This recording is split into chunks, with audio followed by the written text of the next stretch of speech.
शून्यातून विश्व निर्माण करणं कोणाला म्हणतात? बापाच्या कष्टाचं सोनं करणं कसं असतं आणि ज्या झोपडपट्टीत आयुष्य गेलं तिथेच स्वाभिमानाचा झेंडा कशा प्रकारे रोवायचा हे पाहायचं असेल तर आज सोलापूरच्या मोदी परिसरातील बाबू जगजीवनराम झोपडपट्टीत या. कारण इथल्या चिंचोळ्या गल्लीमधून निघालेली एक मुलगी आज थेट संसदेच्या पायऱ्या चढणार आहे. सोलापूरकरांनो, अभिमान बाळगा, कारण ही बातमी एका खासदारकीची नाही तर एका जिद्दीच्या विजयाची आहे. राजकारणात वारसा लागतो, पैसा लागतो आणि गॉडफादर लागतो असं सगळे म्हणतात, पण जेव्हा नियती आणि जिद्द एकत्र येते तेव्हा सामान्य घरातील मुलगी सुद्धा असामान्य इतिहास घडवते. सोलापूरच्या एका झोपडपट्टीत राहणारी, जिच्याकडे साधी सायकल नव्हती, ती मुलगी आज दिल्लीच्या संसदेत जाणार आहे. प्राध्यापिका डॉक्टर ज्योती वाघमारे यांचा हा प्रवास पाहून आज अख्ख्या महाराष्ट्राचा ऊर अभिमानाने भरून आलाय. पाहुयात प्राध्यापिका डॉक्टर ज्योती वाघमारे यांचा गल्ली ते दिल्ली या प्रवासाचा एक विशेष रिपोर्ट फक्त NGTV मराठी न्यूज चॅनेलवरती. प्राध्यापिका डॉक्टर ज्योती वाघमारे यांचा खडतर जीवन प्रवास कशा प्रकारे घडलेला आहे ते आपण या बातमीपत्राद्वारे सविस्तरपणे पाहूया. आपण जर पहिल्यांदाच NGTV मराठी न्यूज चॅनल पाहत असाल तर नक्की सबस्क्राईब करा. नमस्कार, मी बंदगी NGTV मराठी न्यूज चॅनलमध्ये तुम्हा सगळ्यांचं सहर्ष स्वागत करतोय. सोलापूरच्या मोदी परिसरातील बाबू जगजीवनराम झोपडपट्टी. आज इथल्या हवेत गुलालाचा सुगंध आहे आणि कष्टकऱ्यांच्या डोळ्यात आनंदाचं पाणी. ज्या वस्तीनं वर्षानुवर्षे उपेक्षा सोसली, आज त्याच वस्तीमधून एक खासदार मुलगी जन्माला आलेली आहे. प्राध्यापिका डॉक्टर ज्योती वाघमारे. आज जेव्हा त्या या वस्तीत परतल्या तेव्हा स्वागत असं होतं की जणू एखादी राजकन्या घरी परतलेली आहे.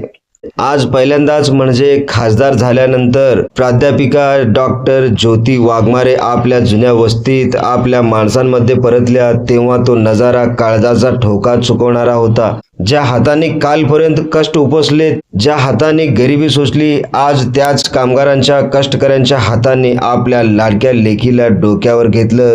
झोपडपट्टीतील प्रत्येक घरासमोर सडा रांगोळी होती. प्रत्येकाच्या डोळ्यात आनंदाचे अश्रू होते.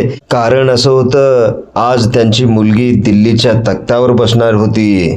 खासदार म्हणून प्राध्यापिका डॉक्टर ज्योती वाघमारे जेव्हा आपल्या जुन्या घरासमोर आल्या तेव्हा त्यांना देखील हुंदका आवरला नाही. त्या मायेच्या हाताने जेव्हा त्यांच्या डोक्यावरून हात फिरवला तेव्हा डॉक्टर असून देखील त्या पुन्हा एकदा लहानग्या ज्योती झाल्या. याच माणसांच्या आधारामुळे, याच वस्तीतील मायेमुळे मी आज इथवर पोचले आहे असं म्हणताना त्यांचा कंठ दाटून आला होता. हा केवळ सत्कार नव्हता तर तो कृतज्ञतेचा सोहळा होता.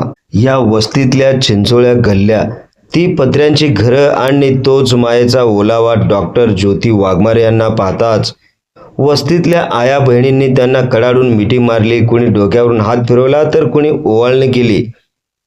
यावेळी वातावरण इतकं भारावलेलं होतं की प्रत्यक्ष खासदारांच्या डोळ्यामधून देखील अश्रू वाहू लागल्या.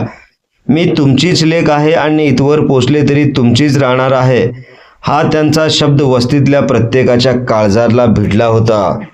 पण हा प्रवास इतका सोपा नव्हता. ज्यांच्या मागे कोणत्याही प्रकारचा राजकीय वारसा नाही, ज्यांचे वडील श्रीमंत नाहीत, अशा एका सामान्य प्राध्यापिकेला देशाच्या सर्वोच्च सभागृहात पाठवण्याचं धाडस कोणी दाखवलं तर ते नाव आहे महाराष्ट्राचे उपमुख्यमंत्री एकनाथ शिंदे.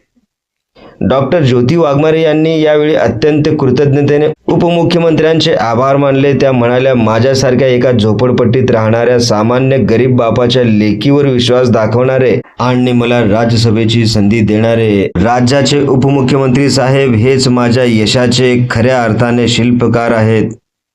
त्यांच्यामुळेच आज एका सामान्य कार्यकर्त्याला दिल्लीच्या तख्तावर बसण्याचं भाग्य लाभलंय. सोलापूर शहरासाठी हा दुहेरी आनंदाचा क्षण आहे. एका बाजूला प्रणितीताई शिंदे यांनी खासदार म्हणून आपली छाप पाडली, तर दुसऱ्या बाजूला आता डॉक्टर ज्योती वाघमारे यांच्या रूपाने सोलापूरला दुसरी महिला खासदार मिळाली आहे. शिक्षण क्षेत्रातून थेट राजकारणाच्या सर्वोच्च शिखरावर पोहोचलेल्या ज्योतिताईंनी आज सोलापूरच्या प्रत्येक मुलीला स्वप्न पाहण्याची नवी ताकद दिली आहे. आज खऱ्या अर्थाने सोलापूरच्या या झोपडपट्टीत दिवाळी साजरी होताना दिसतंय. कष्टकरी बापाच्या लेकीने दिल्ली गाठली. हा विजय केवळ एका व्यक्तीचा नाही तर हा विजय आहे वंचित असलेल्या प्रत्येक घटकाचा. हा विजय आहे जिद्दीचा आणि हा विजय आहे आपल्या कर्तृत्वाचा. या बातमीवरती आपली काय प्रतिक्रिया आहे ते आम्हाला कमेंटद्वारे सांगायला विसरू नका. तसेच आपल्या हक्काच्या NGTV मराठी न्यूज चॅनलच्या सर्व सोशल मीडिया हँडल्सना आत्ताच लाईक करा, शेअर करा, कमेंट करा, सबस्क्राईब करा. सगळ्यात महत्त्वाचं म्हणजे बेल आयकॉन बटन दाबायला विसरू नका, जेणेकरून आपल्या भागातील देश विदेशातील सर्व ताज्या घडामोडी सगळ्यात आधी आपल्यापर्यंत पोहोचवल्या जातील. ब्युरो चीफ निजामशहा शेख सोबत बंदगी, NGTV मराठी न्यूज सोलापूर.